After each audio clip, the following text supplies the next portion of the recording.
tadi Decapoda. Ini golongan-golongan krustase tapi yang mikroskopik ya. Jadi ini sebagai plankton harus dilihat dengan menggunakan mikroskop.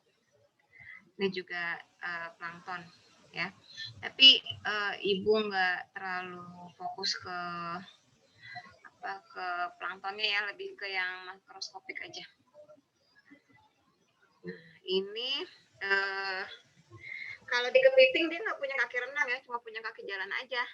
Tetap jumlahnya 5, 1, 2, 3, 4, 5. Yang depan tetap sebagai seliped. Nah, yang terakhir ini dia pipih. Pipih itu sebenarnya lebih ke untuk, kan dia kadang-kadang di air juga ya. Jadi untuk membantu pergerakan dia di air ya, dengan kakinya yang terakhir itu.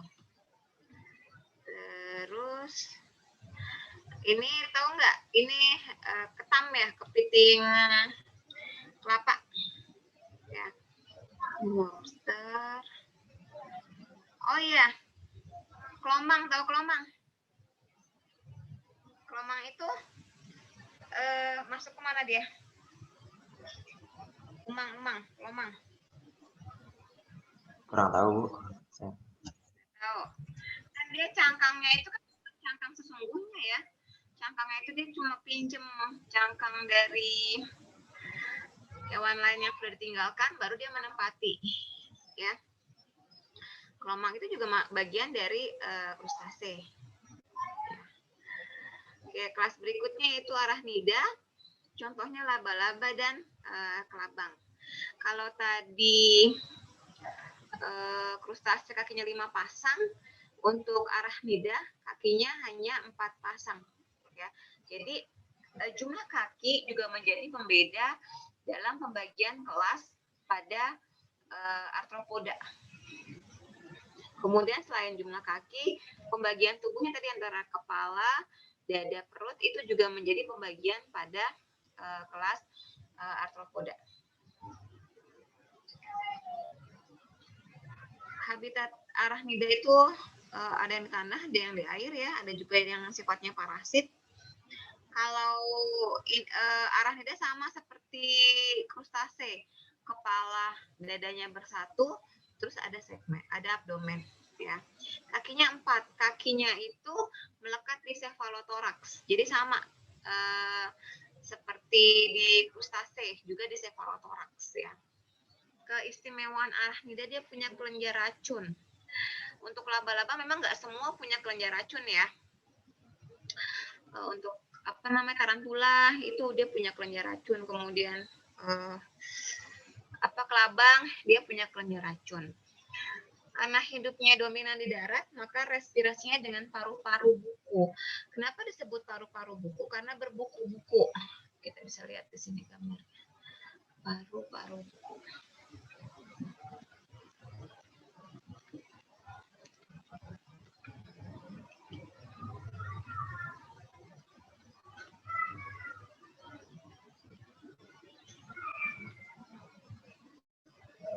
Oke.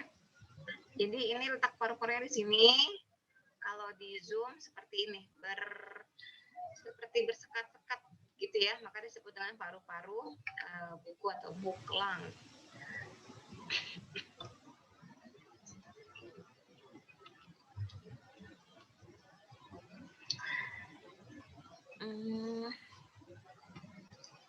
Kelenjar racunnya di mana? Nah, kalau bisa lihat di sini nih. Di dekat ininya, dekat alat tusuknya ya. Ini di dekat kerisera. Jadi langsung terhubung kan ketika dia nusuk ya. Ini kalau di laba-laba, kalau di kalajengking dia kan alat tusuknya ada di ujung. Oke. Ada di ujungnya ini. Ini kelenjar racunnya di sini. Jadi beda letak kelenjar racun pada laba-laba dengan pada kalajengking. Terus punya spinneret. Spinneret ini pada laba-laba dia untuk menghasilkan benang-benang ya. Spiderman itu kan, kalau Spiderman dari tangan ya keluarnya ya. Padahal kan kalau spider yang asli dari bagian belakang. di sini nih. Ada, nah ini silk gland ya. Jadi benangnya itu sebenarnya sutra. Nah ini spineret, nanti terhubung ke spineret. Nah ini lubangnya ini tempat mengeluarkan benang-benang itu, dan kuat ya karena dia sutra, makanya bisa untuk apa? Kayak memerangkapkan mangsa ya, karena benang jaring-jaringnya itu sangat kuat ya. Tuh. Makanya kalau di film Spider-Man bisa buat manjat tali gitu ya, untuk menggambarkan kekuatannya. Terus alat ekspresinya dengan tubulus Malpighi, ada pedipalpus. Nah, hati-hati suka ketuker antara pedipalpus sama chelicera ya. Kalau pedipalpus itu lebih ke untuk makan, kalau chelicera untuk pertahanan. Jadi ini pedipalpusnya untuk megang, untuk memasukkan makanan ke mulut. Ini cheliceranya tadi yang berhubungan dengan kelenjar racun. Ya, jangan ketukar ya antara pedipalpus sama chelicera.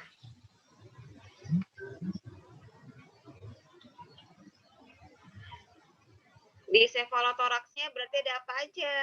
Ada mulut yang terdiri dari chelicera, cheliceranya 2 pasang sama 1 pasang pedipalpus.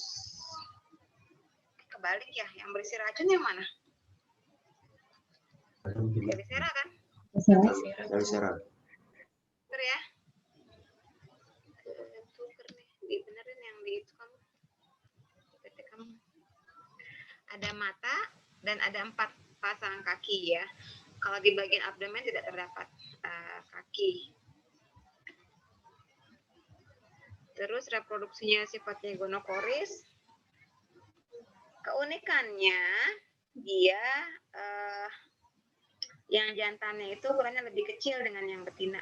Sama kayak cacing juga begitu, jantan lebih kecil dibanding yang betina. Terus bisa mengalami molting juga dan juga mengalami metamorfosis ya. Keunikannya biasanya kalau mau kawin itu si jantan itu ini mempersembahkan tarian untuk menarik betinanya. Bisa gitu ya. Kalau betinanya suka, baru dengan tarian si jantan baru dia mau.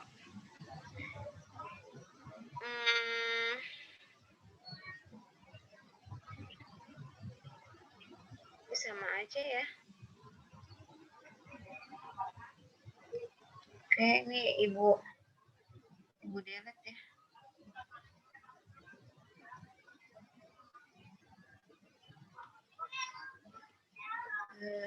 Ini juga sebenarnya ada yang mudah tadi ya. Kalau pada jantan, pedipalpus itu selain untuk makan, juga untuk transfer sperma, untuk reproduksi kalau pada jantan. Oke. Untuk kalajengking, dia juga kakinya 4 di bagian cephalothorax, punya chelicera dan punya pedipalpus juga. Terus segmen terakhirnya terhubung dengan kelenjar racun yang kunci ya. Nah, ini ada Acarina dari kelas Arachnida juga. Acarina ini contohnya tungau atau caplak, dia kecil ya. Apa itu? Pernah dengar penyakit skabies? Pernah, Bu. Kulit ya, gatal-gatal itu karena dari golongan Acarina. Itu kalau tempatnya lembab, jarang dibersihin ya, kasurnya itu bisa dan menular ya, makanya kalau di IC itu secara berkala kasur dijemur kayak gitu ya. Terus kalau memang ada yang skabies harus cepet-cepet langsung diobatin supaya nggak nular ke teman yang lain gitu. Karena kalau skabies ini binatangnya itu bisa, karena kecil ya, sebenarnya bisa kayak bersembunyi di kulit, di permukaan kulit itu gitu.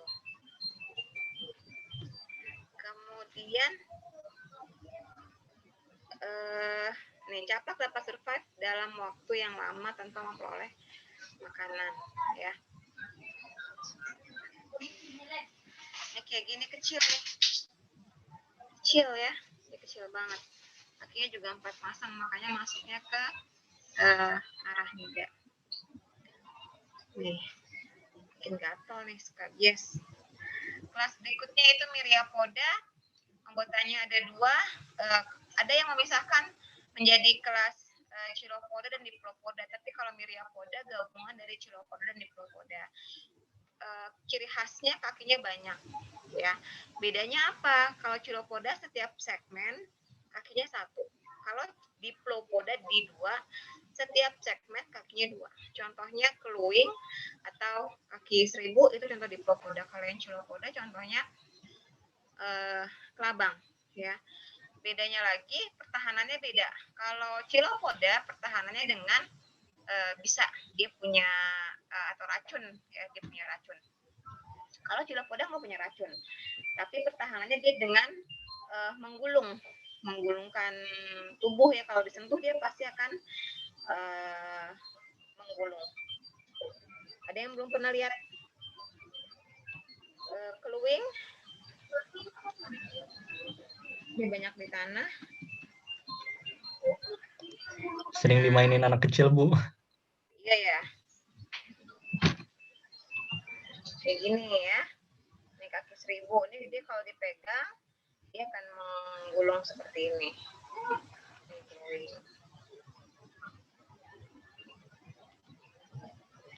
Nah, kalau keluing ini apa namanya? Abdomennya panjang, ya. Kepala dan abdomennya panjang. Kakinya di setiap segmennya 1 atau 2 pasang. Di bagian kepala ada antena, mulut, dan mata, ya. Bernafasnya dengan trakea. Jadi diulang tadi, kalau krustase napasnya dengan insang. Kalau arachnida paru-paru buku. Beda-beda ya. Myriapoda trakea. Nanti serangga trakea juga. Alat ekstensinya berupa nephridium. Chilopoda atau keluing sifatnya karnivor, ya. Sifatnya karnivor. Geraknya cepat. Kaki pertamanya termodifikasi menjadi penyengat yang beracun, ya. Kalau yang Diplopoda geraknya lambat dan sifatnya herbivor. Jadi beda antara Diplo sama Chilo. Ada pertanyaan sampai sini? Sebelum masuk ke yang terakhir, yang paling banyak, yaitu serangga. Serangga ini sifatnya terestrial. Tubuhnya terbagi sempurna kepala, dada, perut, ya. Di kepala ada antena sepasang, di dada ada kaki 3 pasang. Jadi kakinya terletak di dada, sayapnya juga terletak di dada. Sayapnya juga jumlahnya ada 2 pasang. Punya rangka luar dari kipin. Oke, ini bagian kepala. Ini bagian dada. Di sini. Ini bagian abdomen. Ini ada bolong-bolong kecilnya nih, kamu bisa lihat. Ini untuk bernapasnya dia, trakeanya. Lubangnya namanya spirakel, masuknya oksigen dan keluarnya CO2. Ya. Sayapnya 2 pasang, kakinya 3 pasang. 1, 2, 3 dan terletak di bagian toraks.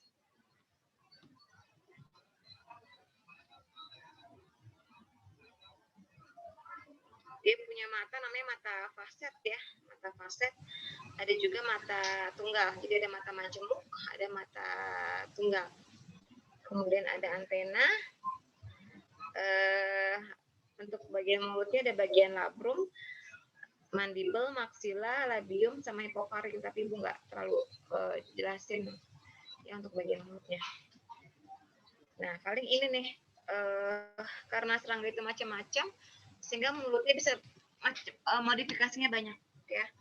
Ada yang serangga mulutnya untuk menggigit, misalkan pada belalang, dia kordonya ortoptera kan, sama kumbang kan koleoptera itu menggigit.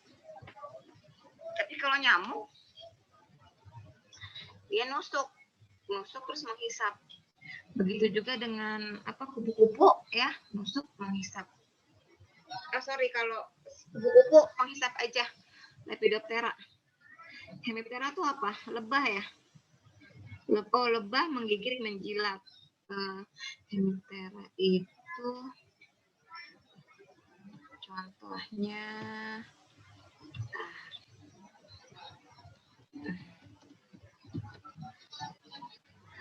contoh Hemiptera itu kayak kumbang, tapi bukan kumbang.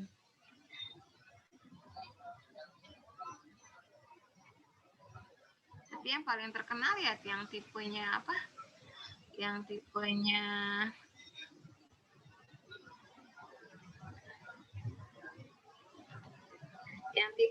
penusuk menghisap ya nyamuk ya. Kalau lalat dia cuma penjilat aja, gitu. Ya ini dipahami. Ya ada 5 variasi. 5 variasi. Terus di bagian dada dibagi 3 lagi dadanya, ada protoraks, mesotoraks, sama metatoraks. Kemudian ada spirakel di bagian dada, tadi spirakel Ibu udah tunjukin. Sayap juga termodifikasi, sayap serangga macam-macam, ada yang tebal dan keras, pada kumbang itu namanya sayapnya tipenya elytra, ada yang tipis kayak kulit, misalkan kayak dicapung ya, itu namanya tekmina tipe sayapnya. Kalau di lalat itu tipe sayapnya untuk keseimbangan namanya puter. Kakinya Ibu nggak jelasin lah, sebenarnya kan kelihatan sih nih gambar ini tadi ya, terbagi-bagi menjadi beberapa bagian gitu ya, ibaratnya kayak kalau kita belajar manusia itu tulangnya apa aja gitu ya, tapi Ibu nggak jelasin lah ya.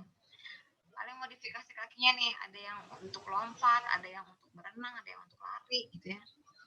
Misalkan kalau yang raptorial itu untuk megang, misalkan kayak belalang yang sembah, itu kan kaki depannya kan tipenya untuk memegang. Kalau yang untuk berenang namanya tipe kaki natatorial, misalkan pada serangga-serangga air. Kalau yang untuk menggali itu namanya fosorial, itu pada gangsir. Kalau untuk memegang betina ketika mau reproduksi, misalkan pada betel yang jantan, tipenya namanya clasping.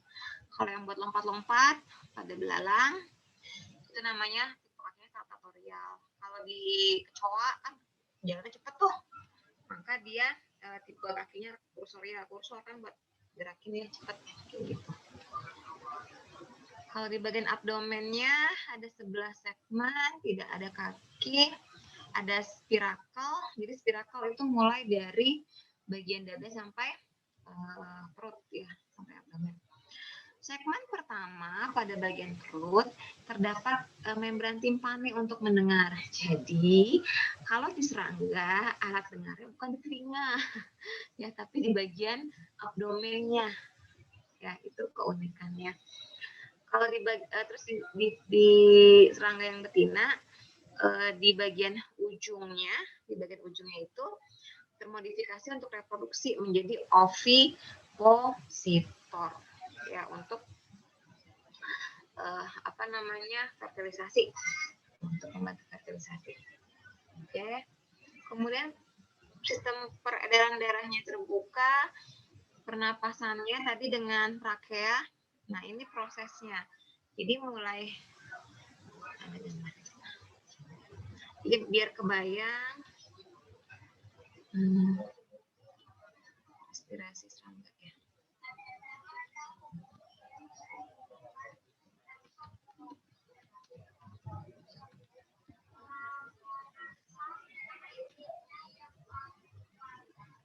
Oke.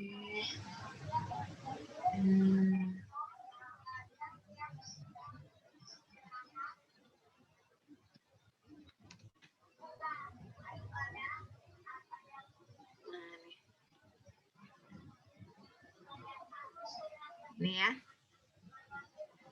yang belum di-share screen.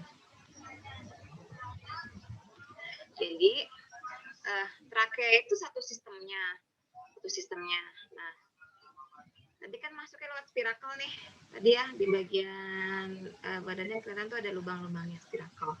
Nah kalau di zoom kayak gini, ini spirakelnya, ini trakeanya, trakea bercabang menjadi trakeola atau trakeolus. Nanti berakhir pada sel-sel gitu. Jadi seperti ini sistem pernapasannya. Tuh, ya. Kalau kita kembali ke sini. Sebabnya dari spirakel lubangnya menuju ke trakea, menuju ke trakeolus bercabang. Ibu ingatkan lagi spirakelnya ini. Nah, lubang-lubang ini spirakelnya. Gitu ya. Terus sistem saraf tangga tali, alat sensornya berupa mata, faset, sama antena. Kalau metamorfosis dibagi 3, dari SD belajar ya. Ada yang ametabola, ada yang tidak mengalami metamorfosis. Jadi ketika telur itu langsung menetas menjadi individu yang sama persis dengan dewasa. Contohnya pada kutu bubu. Kalau yang hemimetabola, ingatnya gini. Ingatnya TNI. Telur nimpa imago, telur menetas menjadi individu kecil, tapi bentuknya sudah serupa, ya misalkan kayak belalang. Ya nimpanya belalang itu bentuknya kayak belalang cuma masih kecil. Nanti imago itu berarti bentuk dewasanya. Kalau yang holometabola yang sempurna, TL, TI, telur larva, pupa imago larva sama dengan apa larva? Ulet. Pupa sama dengan kepompong. Ya imago itu adalah bentuk dewasanya. Selesai deh. Ada pertanyaan nggak sampai sini? Adakah pertanyaan? Bu Metik, saya mau nanya Bu. Jadi untuk yang diftera itu tipe mulutnya apa ya Bu?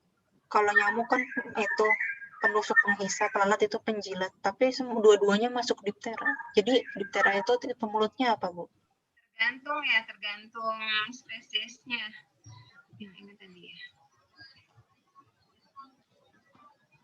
Tergantung spesiesnya. Jadi walaupun sama-sama diftera, tapi tipe mulutnya bisa macam-macam ya.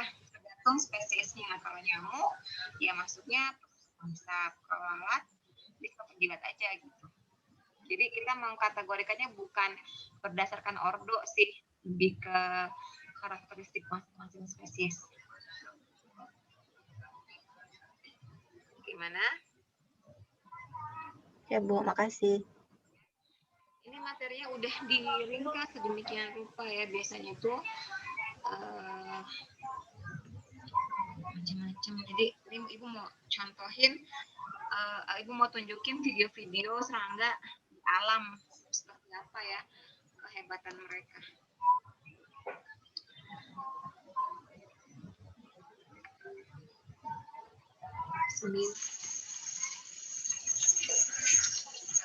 Ini semut.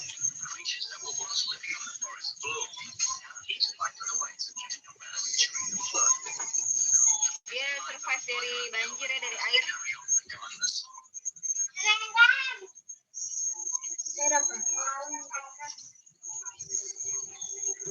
Ngomong-ngomong, tahu parthenogenesis? Itu terjadi pada serangga ya, ketika individu yang terbentuk itu tanpa dibuahi oleh jantannya. Kalau yang nggak dibuahi oleh jantan, maka dia akan menjadi serangga pekerja ya, prajurit. Iya. Ini fenomena di alamnya.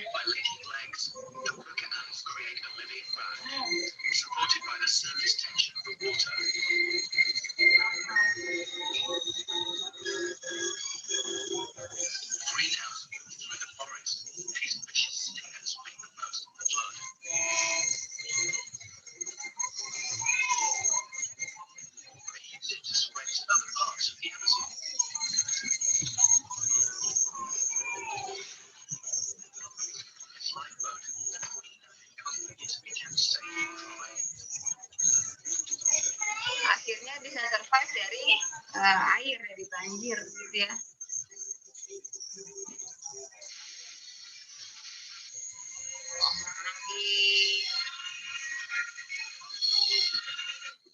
Akhirnya sampai di darat.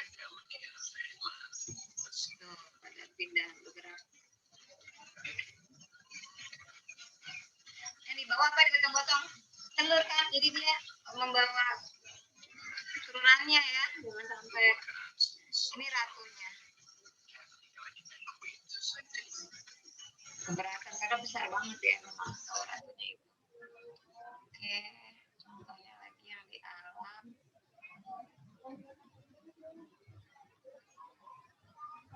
Yang di alam.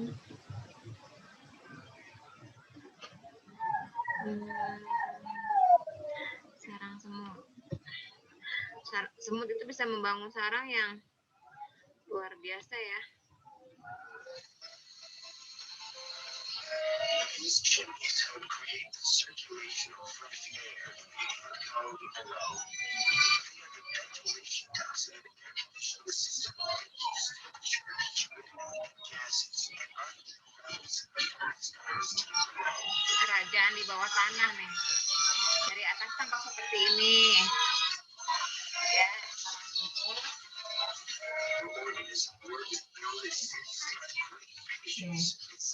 Mau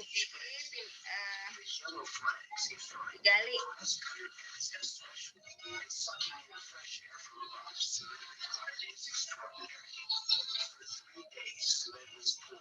Kan beruang-ruang dalamnya, maka supaya nggak rusak, dengan tahu bentuknya seperti apa, dialirin semen dulu. Dialirin semen. Ya tuh, ternyata luas banget kerajaannya.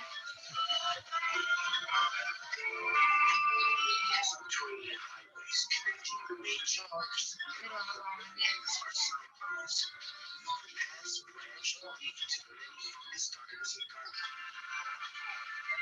Ini tadi udah dialirin semen ya, makanya jadi keras dari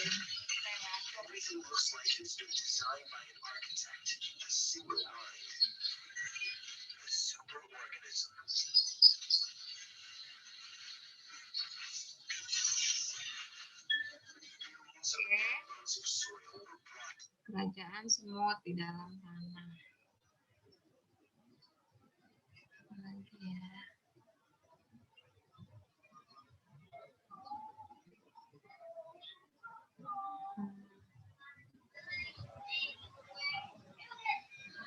Lebah itu dia punya tarian yang punya, ada tarian lebah yang punya makna ya.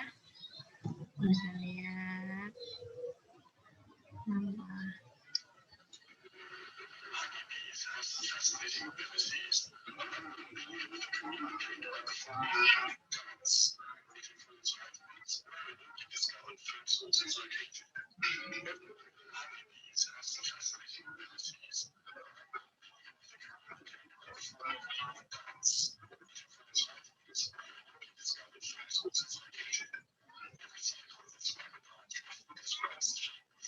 Di angka 8 ya.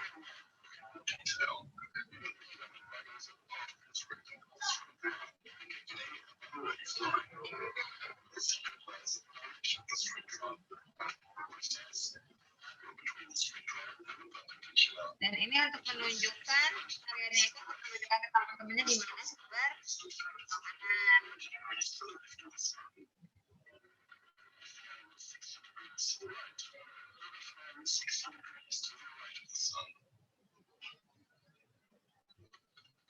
Oke, jadi itu ya, Ibu nggak tampilin semua, hanya sebagian kecil aja ya video-videonya.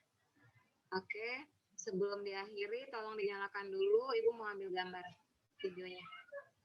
Yuk, dinyalakan videonya. Ibu mau ambil gambar. Yuk, dinyalakan. Ada pertanyaan nggak sampai sini? Enggak, Bu. Ulangan minggu depan ya. Open book.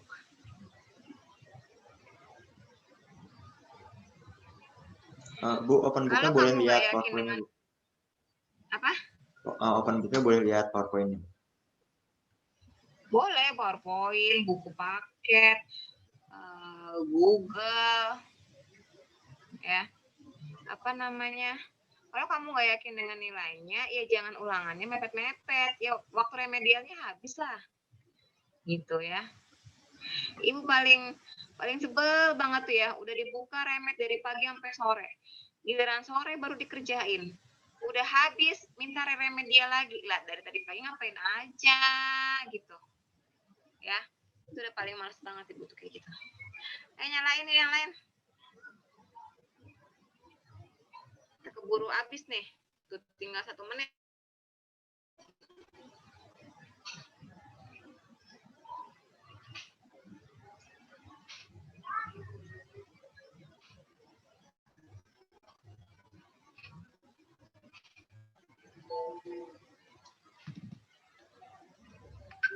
Oke, terima kasih atas kehadirannya hari ini. Sampai depan ya, kamu bisa. Ini kesempatan emas ketika open book. Jadi kamu kalau bisa keterlaluan, kebangetan kalau ada yang remet ya. Jadi kamu bisa ngejar kekurangan nilai-nilai pada UH sebelumnya, kekurangan nilai-nilai kamu di UH besok ketika bisa open book. Ya, kenapa ibu open book? Karena materinya banyak gitu. Kalau mau dipisah-pisah menguruskan sendiri atau kuda sendiri nggak kelar-kelar nanti materinya, keburu PAS ya gitu. Oke, sampai ketemu lagi. Wassalamualaikum warahmatullahi wabarakatuh. Waalaikumsalam warahmatullahi wabarakatuh. Terima kasih, Bu. Terima kasih, Bu. Ya, sama-sama. Ya.